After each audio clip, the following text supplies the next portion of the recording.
한 주간 동안 여러분 다 평안하셨습니까? 아멘. 오랜만에 만나니 너무 좋죠. 우리 옆 사람을 향해서 이렇게 한번 인사하겠습니다. 샬롬 샬롬 샬롬. 주님의 평안과 주님의 사랑이 여러분의 삶 가운데 늘 함께 하시기를 바랍니다. 먼저 오늘 준비한 영상이 있는데요. 뉴스에도 방영이 된 제목은 어느 대학의 원서 내야죠 라는 제목의 영상을 먼저 함께 시청을 하고 말씀을 함께 나누도록 하겠습니다. 네, 대입 수능 시험이 이제 2달도 남지 않았는데요. 입시가 다가오면서 학부모들이 찾는 곳이 있습니다. 네, 바로 점집인데요. 외신에 비친 이상한 풍경, 성혜미 기자가 보도합니다. 고3 수험생 딸을 둔 변미경 씨는 얼마 전 경기도 성남에 점집을 찾았습니다. 딸의 생년월일과 이름을 건네자 J와 D 또는 K로 시작하는 대학에 합격하겠다는 답이 돌아왔습니다. 이런 문제를 이렇게 정말 막 여기저기 막 이렇게 털어놓고 얘기할 수도 없는 상황이잖아요. 근데 이제 선생님 앞에서는 허심탄회하게 저희 이제 속에 있는 말도 다 털어놓고 할 수 있는 그런 거니까 저는 오히려 더 도움이 많이 돼서 좋아요. 입시 경쟁이 워낙 치열하다 보니 이처럼 점집을 찾는 수험생 부모가 한둘이 아닙니다. 자녀의 대학 합격 가능성이나 어떤 대학과 전공이 유리할지 물어본 뒤 지불하는 돈은 통상 5만 원에서 10만 원. 부적을 쓰거나 기도나 구슬하면 비용이 대폭 늘어납니다. 학부모님들은요, 아이들 문제에서만큼은요, 전혀 의심도 없고 어떻게 하라고 하면은 그 아이들만큼에서는 헌신적이고 맹목적입니다. 우리나라 분들은 거의 그렇다고 봅니다, 저는요. 우리의 경우 25살에서 34살 사이 인구 가운데 64%가 대졸자로 경제협력개발기구 OECD 국가 평균 39%보다 훨씬 높습니다. 경쟁력이 너무 높다 보니까 불가피하게 그런 데 의존하는 것이라고 전 이해가 됩니다. 국내 무속인과 역술인의 정확한 숫자는 파악되지 않지만 한국역술인협회 등에 따르면 30만 명 이상으로 추정됩니다. 뉴스와이 성혜미입니다. 네, 어떻습니까? 생각보다 많은 사람들이 이 점집을 찾고 구슬하고 오늘의 운세를 확인한다고 합니다. 왜 그런 일들을 할까? 왜 그런 일들을 할까? 불안하기 때문이죠. 당장 내일을 알 수 없는 우리이기에 앞으로 내 인생이 어떻게 될지 너무나 궁금하고 또 걱정스럽기도 하기 때문에 여러 가지 이유에서 사람들이 점을 치기도 하고, 그림 보여주세요. 구슬하기도 하고 또 부적을 붙이기도 합니다.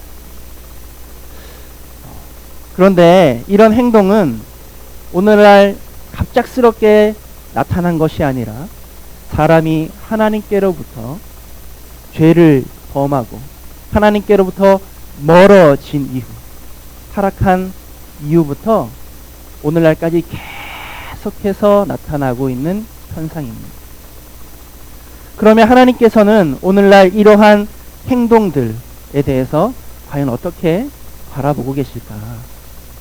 하나님은 어떻게 이것을 말씀할까? 성경은 어떻게 기록하고 있을까? 오늘 함께 나누고자 합니다. 오늘 말씀의 제목은요, 누구의 말을 들어야 할까입니다. 누구의 말을 들어야 할까? 오늘 우리의 삶에 성취하게 하실 하나님의 말씀 함께 읽도록 하겠습니다. 신명기 18장 14절의 말씀입니다. 시작.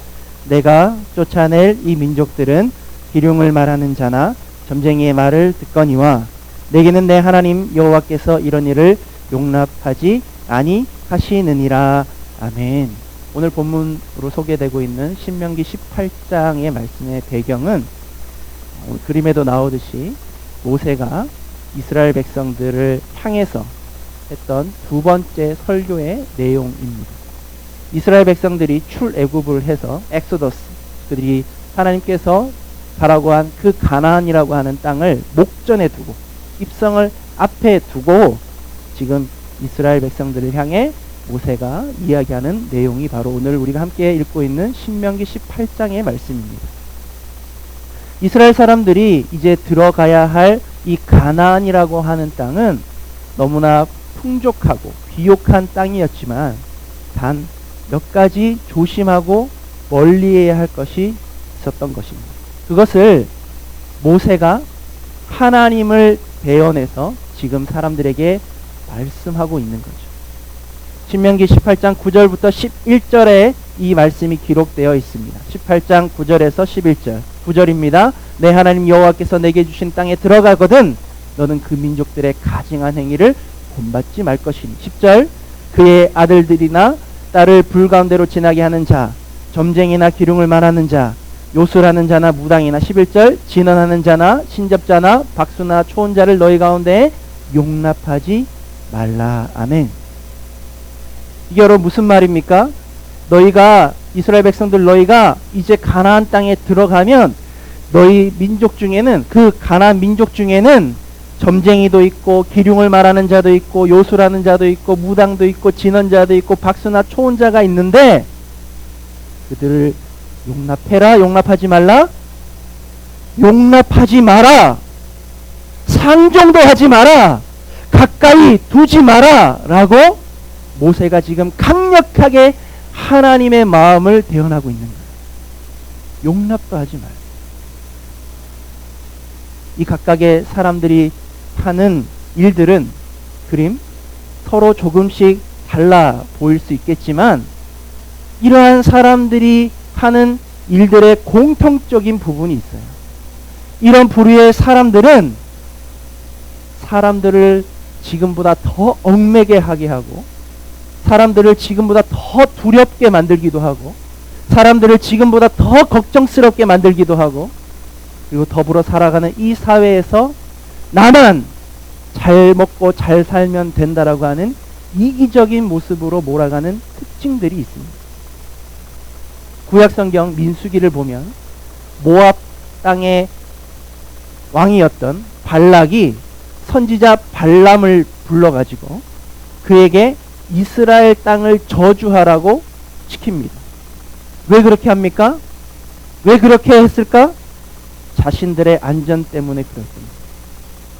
그렇게 선지자를 통해서 이스라엘 땅을 저주하면 그들은 어떻게 돼도 상관없지만 나 자신은 안전해질 것 같고 평안해질 것 같은 거예요.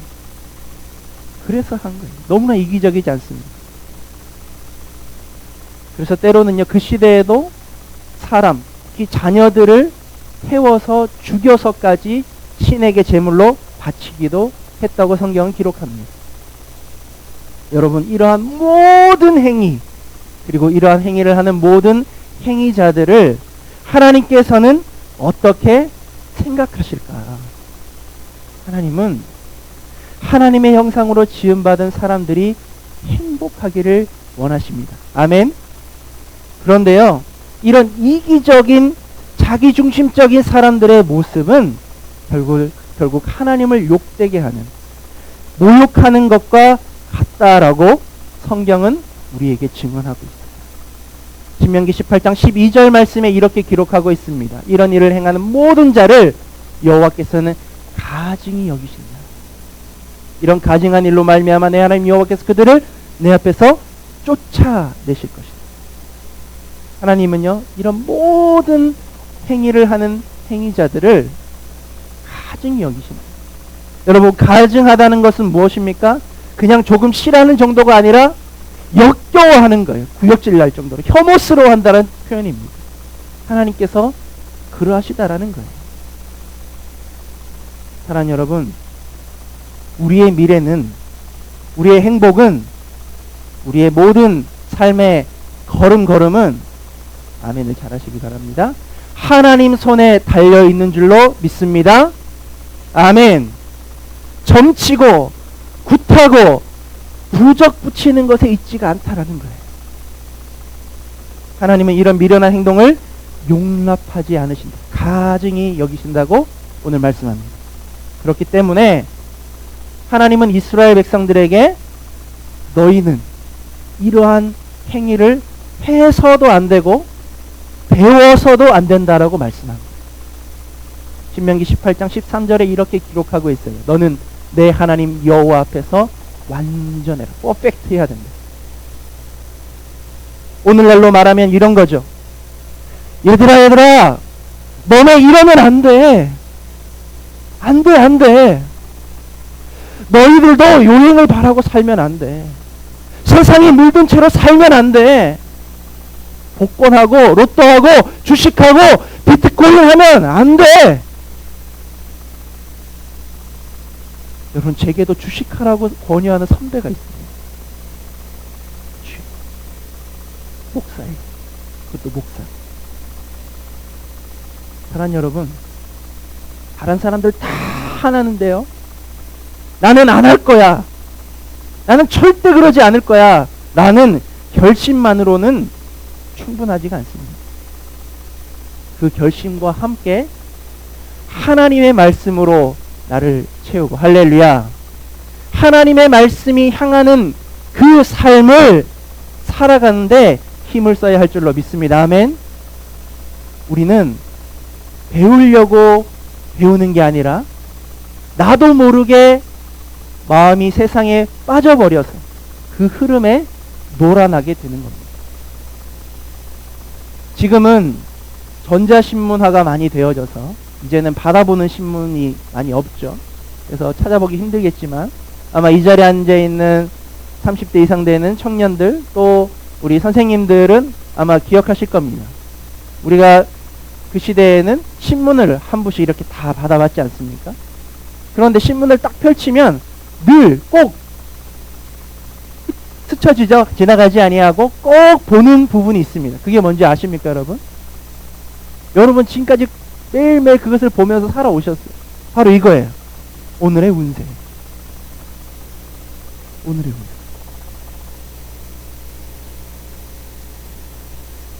근데 이 오늘의 운세를 찾아보다가 내 띠를 맞춰가지고 찾아봤는데 써져 있는 글이 괜찮으면 행복해. 근데 그날 써져 있는 글이 별로 안 좋아. 그러면 괜히 하루가 찝찝한 거예요.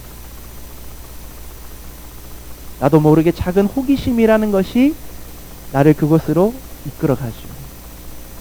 여러분, 이러한 행위를 하는 나를 누가 가장 기뻐할까요? 사탄이 가장 기뻐요. 성경이 말하길 이러한 행위를 하는 행위자는 사탄이 기뻐한다라고 기록하고 있어요. 사탄은 어떠한 존재입니까? 끊임없이 하나님께 도전하는 존재. 그림, 하나님이 있어야 할 자리에 다른 무언가를 항상 두게 합니다. 하나님보다는 돈이지, 하나님보다는 인기지, 하나님보다는 명예지, 하나님보다는 안락한 집이지, 하나님보다는 결혼이지, 하나님보다는 건강이지. 여러분, 우리는 너무너무 단순합니다. 한우는요, 부적을 지닌 친구가 말이죠, 갑자기 성적이 올랐다고 하면 진짜 부적 때문에 성적이 오른 거 아니야라고 우리는 생각한다라. TV에서 누군가가 나와가지고 자기가 죽은 조상을 만나고 왔다라고 하면 우리는 사람은 죽어서도 다시 올 수 있구나라고 생각합니다. 불교의 윤회 사상이죠. 근데 그것은 사상에 불과한 것이죠.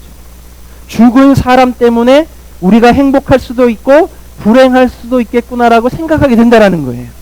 사람이 너무 단순하기 때문에.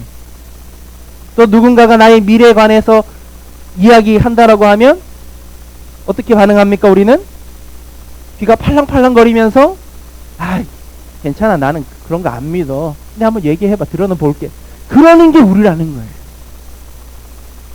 또 주변에 어떤 사람이 이렇게 말하거나 또 그 말하는 것을 듣거나 볼 때도 있잖아요. 내가 말이야, 있잖아, 정말 신기한 거 있지, 나도 경험해봤어. 나도 그게 TV에도 나왔다니까. 여러분, 신약성경 요한계시록을 보면요, 사탄이 죽음에서 부활하신 예수님을 흉내내는 장면이 나옵니다. 그거를 따가지고 영화에 나온 적도 있죠. 곡성이라고 하는 영화에 곽도원 씨가 주연했던 마지막 그 장면, 동굴에서 사탄이 부활하신 예수님을 흉내내는 장면이 나오잖아요. 자신도 마치 부활의 능력을 가진 것처럼 등장합니다. 근데 이것은 쇼에 불과하죠. 이것은 거짓에 불과한 거예요.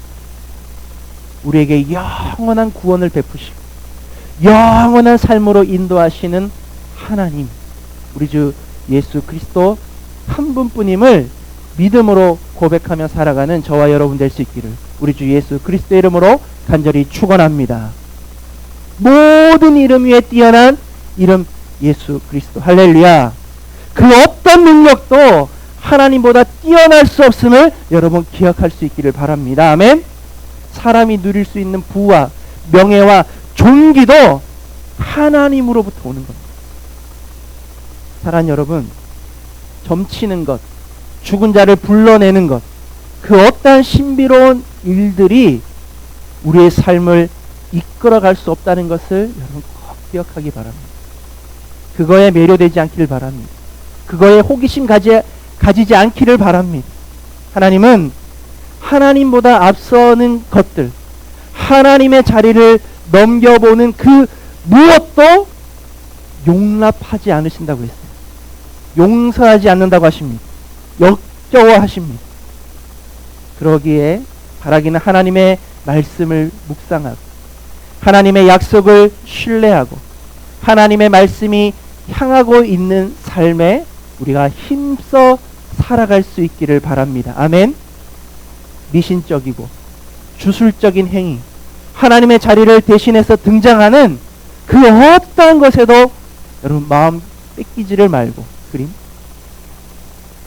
이런 사이비 이단 교주들한테도 여러분 빠지지 말고, 할렐루야. 누가 뭐래도 나는 절대 빠지지 않겠어라고 하는 그런 사람이 제일 잘 빠져요. 명심하세요. 또 거짓 언론 뉴스에도 빠지지 마세요. 친구의 유혹에 빠지지 마세요. 선후배들의 권유에 여러분 마음 뺏기지 마세요. 세상이 줄 수 없는 평안, 바로 하나님의 거룩한 말씀 안에 거하는 여러분이 될 수 있기를 바랍니다. 하나님 말씀만 들을 수 있기를 바랍니다. 아멘. 성경 말씀의 핵심이 무엇입니까? 그래요? 바로 사랑입니다. 희생입니다. 우리 예수님의 말씀에 권위가 있어요. 왜 권위가 있느냐? 그는 말로만 하지 아니하고 살아내셨어요. 직접 말씀을 실천하셔서 사랑과 희생을 베푸시고 십자가에서 우리를 대신해 죽으셨죠. 우리는 주님의 그 권위 있는 말씀에 귀를 기울이고 그 말씀을 듣고 그 말씀을 묵상하고 그 말씀을 기억으로 되새기며 고민하며 삶으로 실천해야 합니다. 주님의 말씀이 우리의 생각과 우리의 삶을 변화시킬 것입니다. 이 세상을 변화시킬 것입니다. 믿으시길 바랍니다. 아멘. 그 복된 길을